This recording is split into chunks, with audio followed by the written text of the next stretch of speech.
Good morning, folks. Am I audible? Yes, ma'am. Thank you.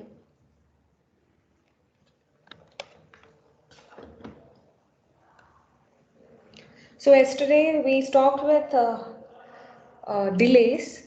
So in today's class, we are going to see in detail about delays, the various types of delays. All right. To calculate the network performance, one such component that is required is delays.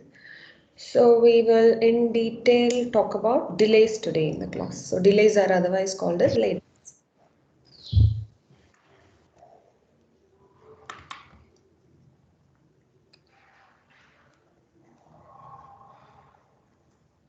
So we are going to talk about delays today.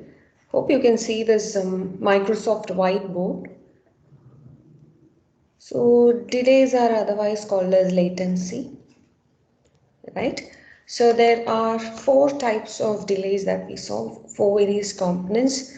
Number one is processing delay.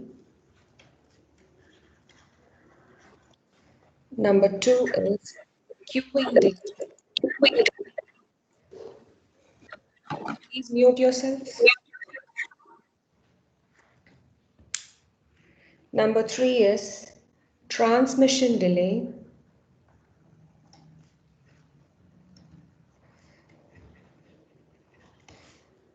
Number four is propagation delay.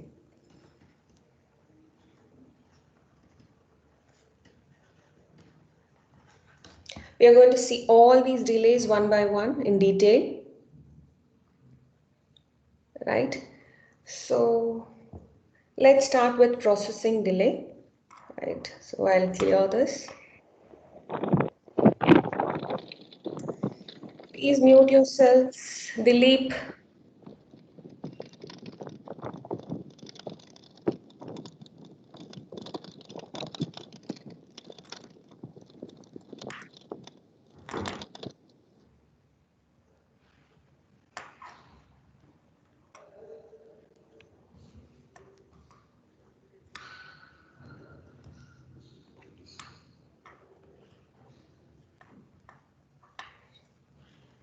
We'll start with processing delay.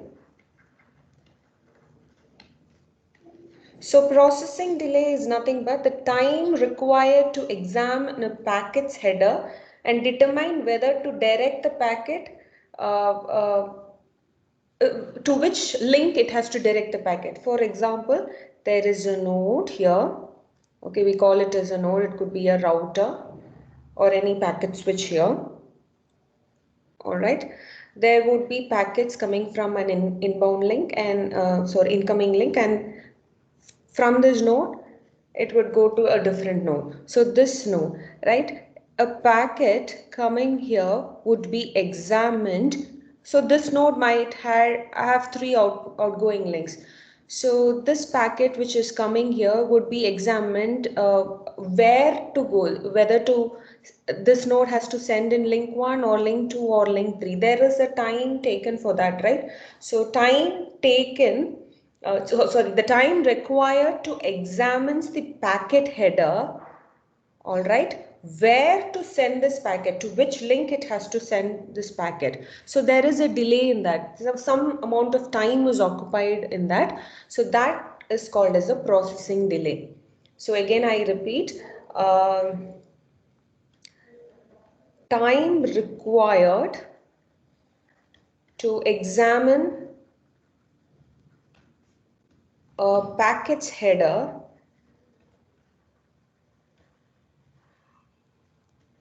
and decide, who's going to decide? The node is going to decide and decide where to direct the packet, whether in this case whether to link 1 or 2 or 3. So there is a small amount of time required for that. Generally this processing delay would be in the order of microseconds. Okay, The other factors that like time needed to check the bit level errors in the packet are also included here. Since we have not talked about the errors and all, I am not going to talk about that much in detail. When we come to error handling and all, we will see that. Okay, so the time, other factors that falls under processing delay other than the time taken to examine the packet header is to check the bit level errors. This for now you can leave, but just understand. So this also falls under processing delay. So this is what a processing delay is. All right, we will move on to the next one. I'm going to clear the canvas now. So we are moving to queuing delay.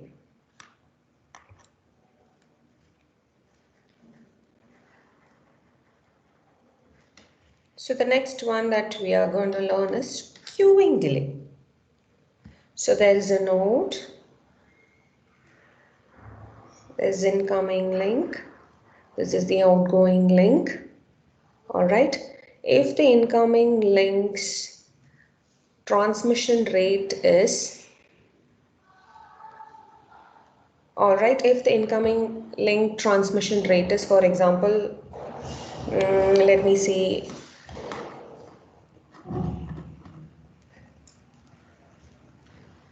1 Mbps, but the outgoing link is just 500 kbps. Okay, so there now comes a concept called as a buffer. Each and every node will have a buffer. All right, so all the incoming packets will be placed in the buffer. All right, based on, and then from here it will be placed on the outgoing link. So outgoing link has only 500 kbps, wherein the incoming has 1 mbps. So imagine the queue would get filled faster. So this is otherwise this is called as buffer or a queue. So the time taken for the packets to wait in this buffer is called as queuing delay. There are many factors that you need to consider. We are going to see a queuing delay in detail. But for now, just understand the overall picture. So typically the time that a packet waits in the buffer to get transmitted is called as a queuing delay. So the time that the packet is waiting in this buffer to get transmitted onto the other link is called as queuing delay. Fine. So we will get on to the next delay called as transmission delay. So the next one is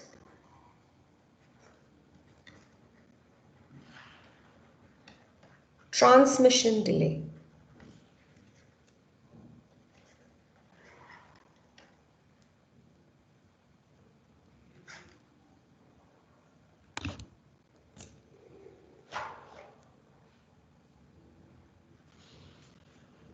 Okay, so there is a node here. There is a packet. Let's assume this packet is of L bits length. Okay, this node's incoming link, this node's outgoing link. All right, the time required to push this packet, all right, push, which means that push all of the packets bit into the link. If there is a packet here in this, the time taken to push all of its packets bit into this link is called as transmission delay. Starting from the 1st bit to the last bit. So totally all the L bits, the time taken to push all the bits of the packet to the link is called as transmission delay.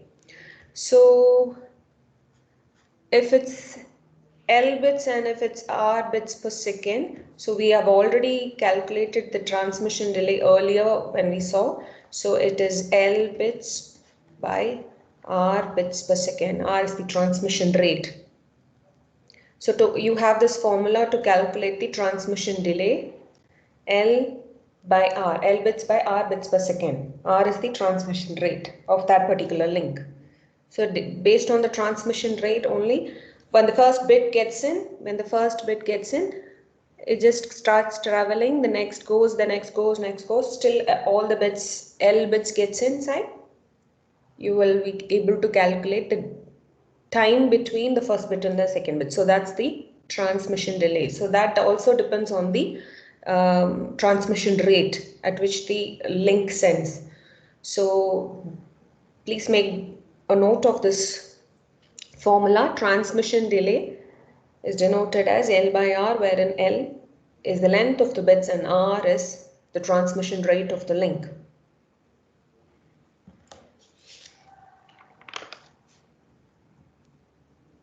So when you get an answer for this, you would normally get it in seconds. Okay, now we'll see if you clearing the canvas. For example,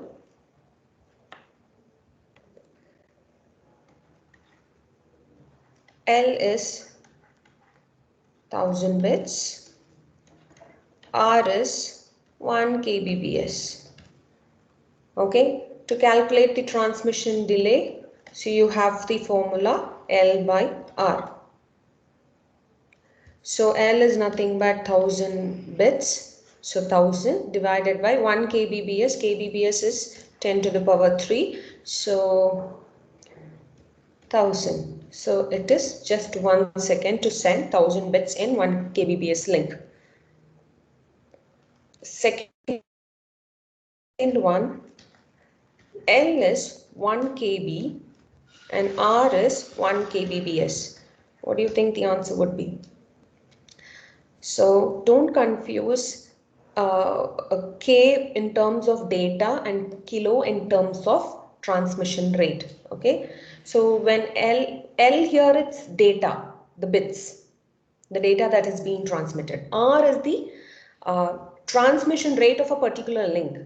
Particular link's transmission rate we will be measuring in bits per second, wherein length only in bits, the size of the data only in bits. So when I say 1 kb, don't assume it to be 1000. No, it is not 1000 in terms of data. So 1 kb is 1024 divided by 1000. When K is given in data side, it's 1024 bits, makes one. So the transmission delay here is L by R. L is 1 kb. 1 kb is 1024 bits divided by 1000, because it's 10 to the power, kbps is 10 to the power 3. So you get 1.024 seconds. So when you are given questions in the ISAs or ESA, just carefully note where this K falls under, if it falls under data or if it falls under the rate. All right, make a small note, it's just for your idea. You have, for example, you have data or bits that's being transmitted, and you have the transmission rate. All right, you can make a note of this. So in data, when I say K, kilo, it's nothing but 1024 bits. When K is mentioned in transmission rate, it is nothing but 10 to the power 3, which is 1000.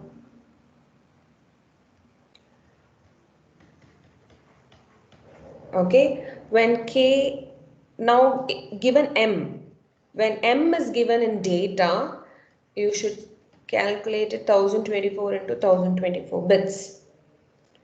So when M is given in transmission rate MBBS, then you have to remember 10 power 6.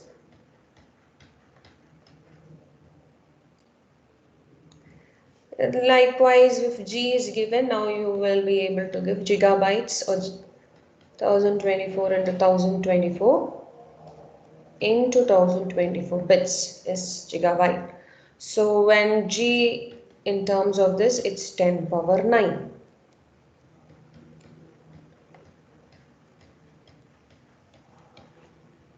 And it goes on and go on for the next level units. So always there's a difference when you denote K or M or G or the different ones in terms of data and transmission rate.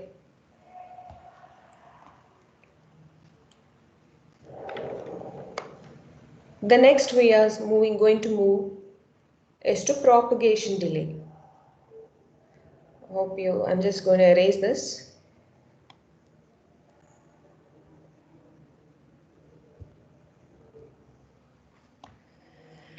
The next one is propagation delay.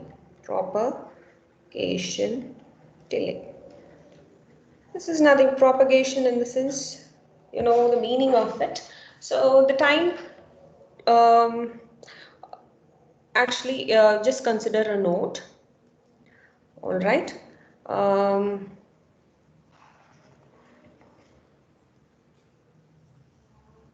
And consider the other node.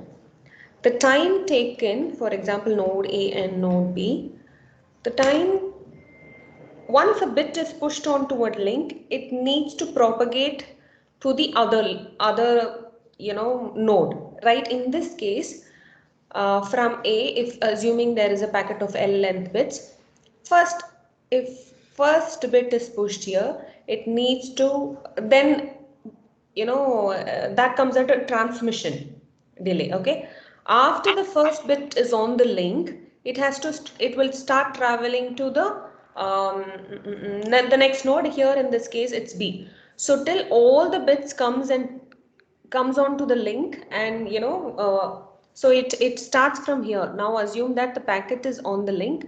Now all the bits of this one, how much is the time taken to travel to the next node?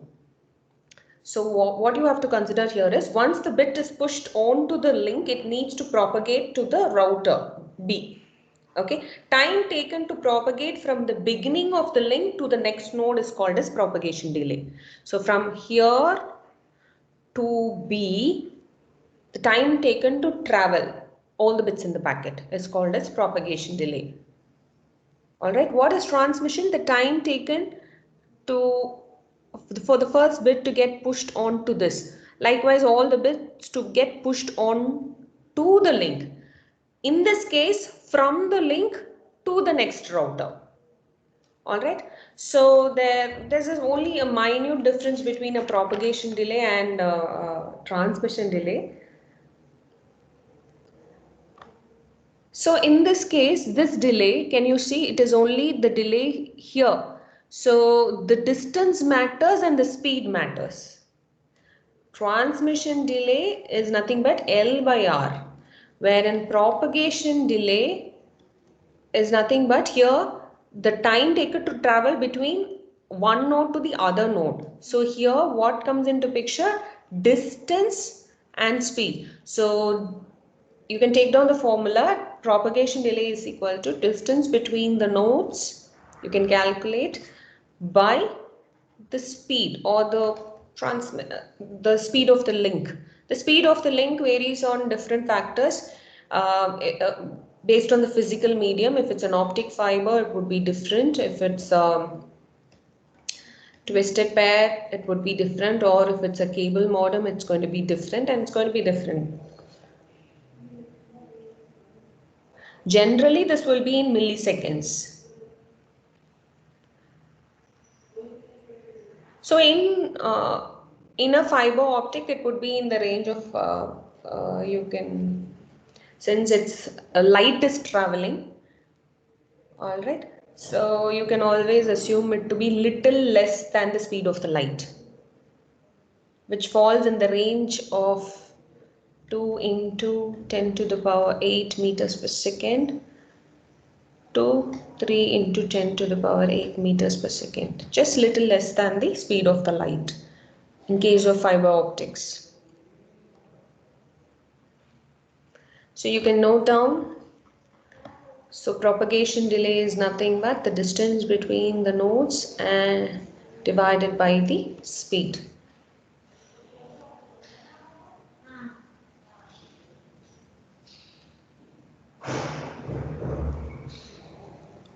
So the bit travels at the propagation speed of the link. So here only two factors comes into picture, distance and speed.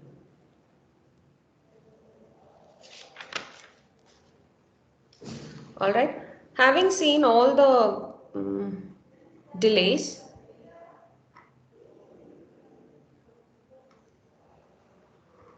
let me just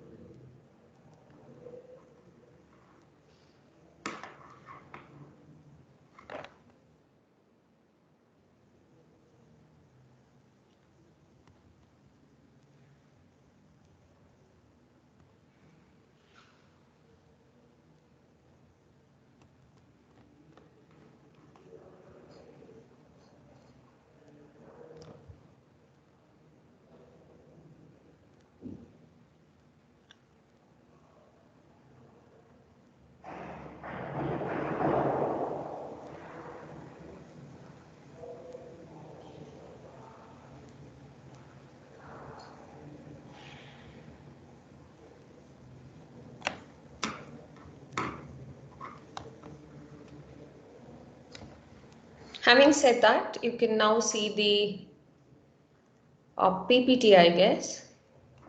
So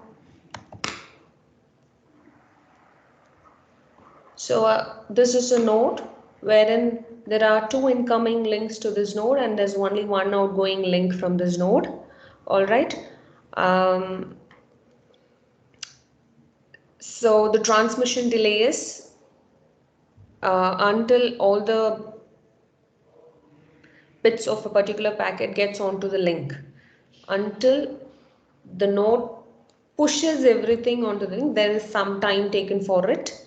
So that's transmission delay. Processing delay is nothing but when there is an incoming packet, this has to determine to which link it has to redirect.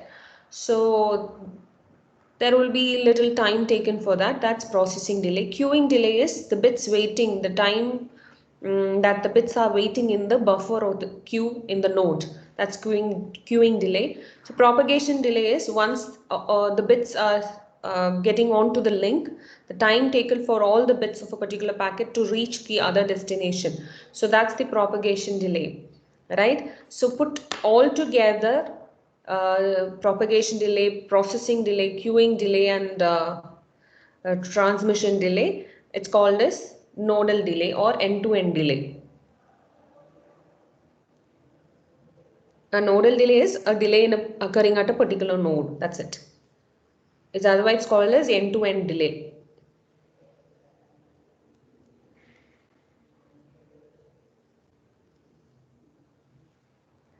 Now we are going to see queuing delay in detail. Before that, let me just take you through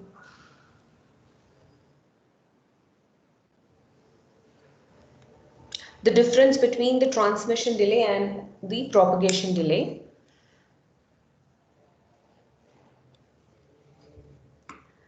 The time required for a router to push out the packet is transmission delay.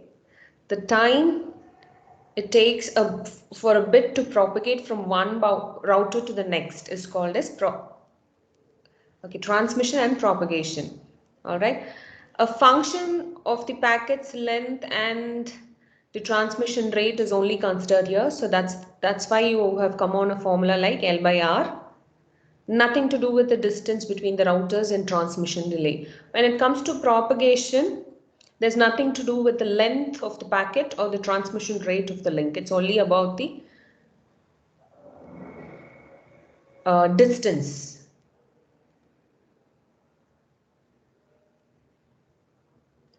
Again here, when it comes to propagation delay, and there are many factors which will come into picture. We will see one by one later on. As we get into the details of the course, we will be seeing.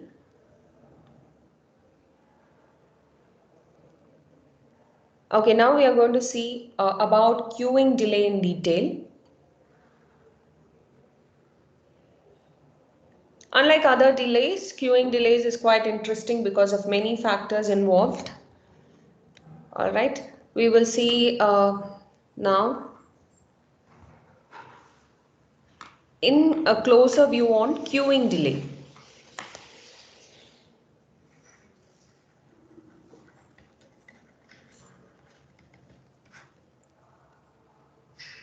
This is one of the most complicated and interesting component because it varies from packet to packet.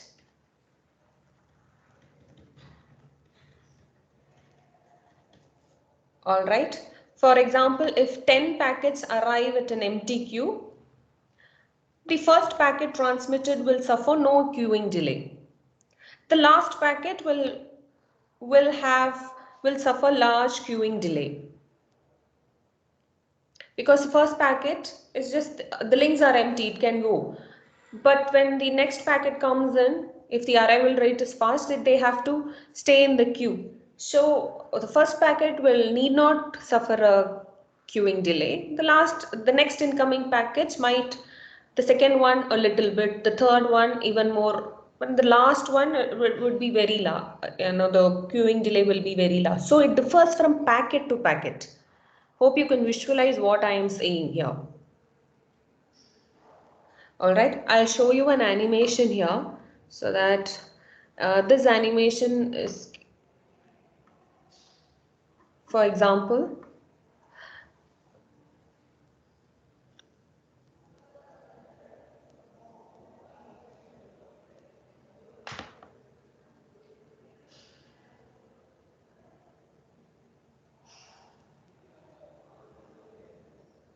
hope you can see what I'm showing you a website. Here they have mentioned as emission rate. Emission rate is nothing but the incoming rate. Transmission rate is the outgoing rate. That's what they have mentioned here. All right. For example, I keep the emission rate as 500 packets and I keep the transmission rate also as I keep the transmission rate as 1000 packets, for example. So here the incoming rate, the arrival rate is lesser than the outgoing rate. Can you see what I'm given here? So the incoming rate is 500 packets per second. The transmission rate is 1000 packets per second. So it's lesser. So let's see the animation here. So you can see the packets coming in. The packets are denoted in different colors. So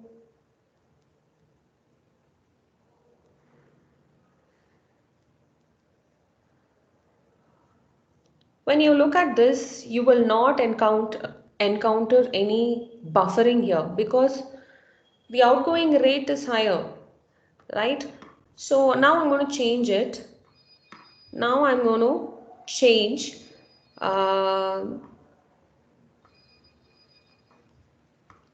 the emission rate as the incoming rate as 500 packets and the outgoing rate as 350 packets, which means the arrival rate is higher. All right, let's see. So package by package they come in. So the first will not face much of this. The second, it just slowly, you can see it is gradually increasing for the next bits that are coming in. When you wait for certain seconds, you will see that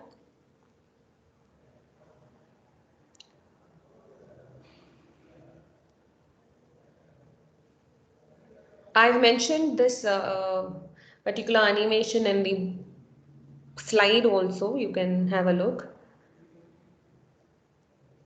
So when the queue is full, can you see the packets were dropped? So totally now in 9.5 milliseconds or 3 packets were dropped. 10 milliseconds, 4 packets are dropped and goes like that. Sometimes in the case when both the rates are also same, there could be a packet loss after too much of time, like For example, the emission rate is also 350 packets per second, transmission rate is also 350 packets per second. There is some processing delay and all which will happen, no? In that case, after a very long time, there is a possibility of queuing delay and also packet loss. All right. So you can look at this animation with different packets given there and check and come to an understanding, right? So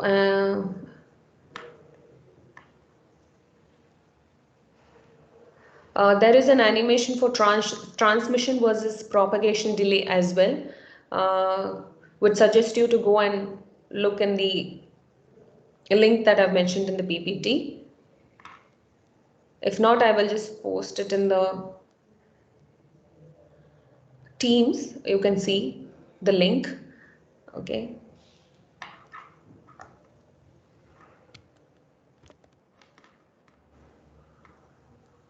What I'll do is I'll go to the chat session.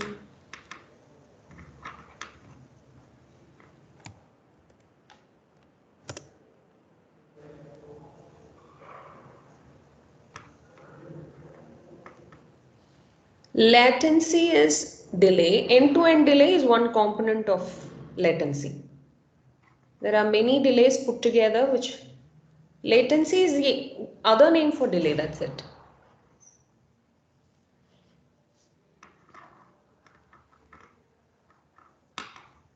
Okay, now we are going to get into that. Okay, so see, you can see varies from packet to packet in the animation. So when you characterize a queuing delay, many measures are considered. All right. So what are those measures that are considered are, I'll just give you the things that are considered, measures that are considered here are average queuing delay,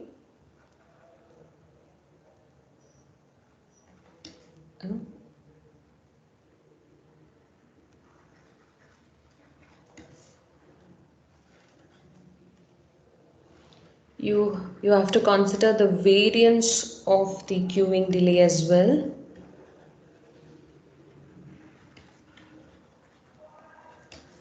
The other factor is the probability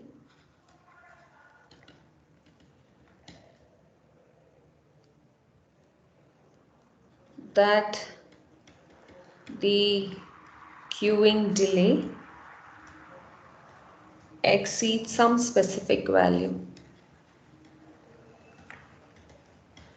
So queuing delay is not very easy to calculate. It is based on many factors. Few factors I've mentioned here. So when the queuing delay is large and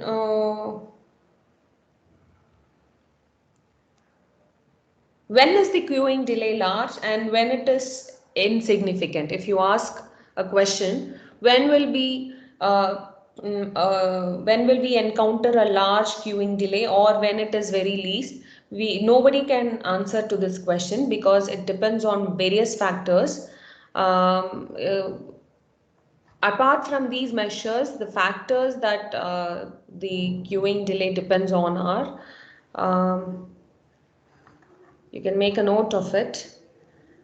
The queuing delay depends on various factors because we can't just say yes or no to a question or come on an, you can not arrive on a exact mathematics on a queuing delay. So we can just give an approximate queuing delay because there are different factors. So one factor is the rate at which the traffic arrives at the queue. This is one factor. Next factor is the transmission rate of the link is also involved. Okay, because more the transmission rate of the link, the queue would not get filled, in a very quick time. It is just it will be slowly transmitting in that particular rate. So it depends on the transmission rate also. If the transmission rate of the outgoing link is very less, then you can imagine the queue will start getting, you know, full fast, very fastly. And also it depends on the nature of the arriving traffic. What do I mean by this particular statement is what I mean by the nature of the arriving traffic is the bits that are arriving can be in a periodic time,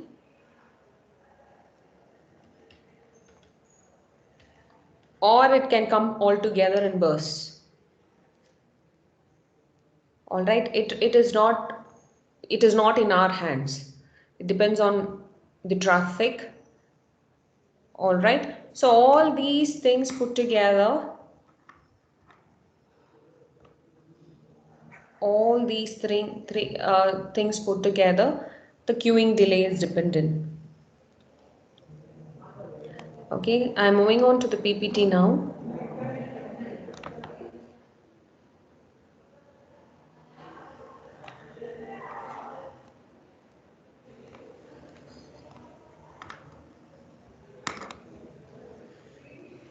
So as I said, queuing delays can vary from packet to packet.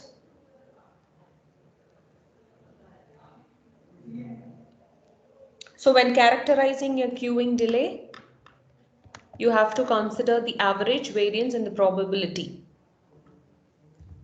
All right, and when is the queuing delay large and when it is insignificant? Nobody can answer to this question because it depends on various factors like the rate at which the traffics arrive at the queue, the transmission rate of the link, and the nature of the arriving traffic, whether it's going to be in a constant periodical rate or whether it comes in different rates.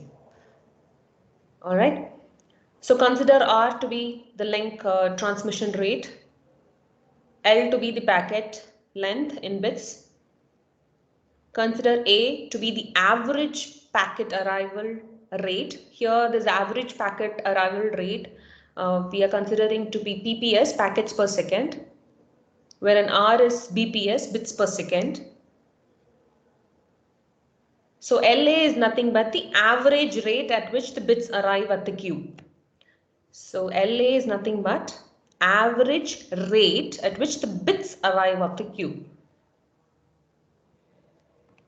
With all these, you can calculate the traffic intensity. Okay, with all these, you can calculate the traffic intensity as LA by R. This is one of the components which plays an important role in estimating the extent of the queuing delay. This traffic intensity, LA by R.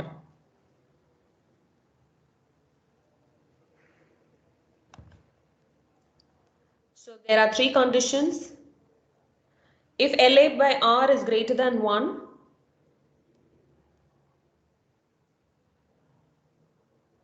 it means that there's more work arriving than it can be serviced. All right. If LA by R is less than equal to 1, the nature of arriving traffic, somewhere there's a difference. It is either going to be periodical or in bursts. If the LA by R output is approximately close to 0, and the average queuing delay is very small. You can see there is a road here. All right. This road is the complete capacity of this highway. If there is only one, the queuing delay is very less. Look at this picture, it's very congested. In this case, the queuing delay is going to be very high.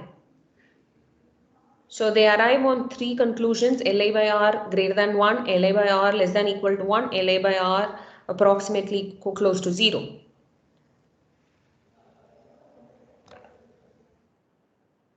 So when we design our system, we have to design our system so that the traffic intensity is not greater than 1. All right. So this is about what queuing delay is. The golden rule is we have to design our system where Li by R is not greater than 1.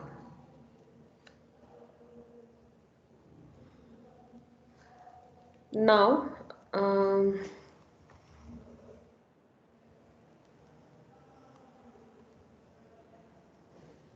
just give me a moment. Okay.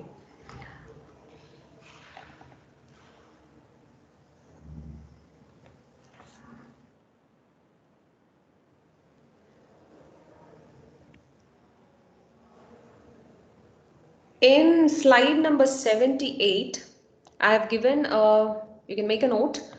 In slide number 78, I have given a link where there are few exercises with respect to transmission delay, propagation delay and all. I would suggest you to go to this particular site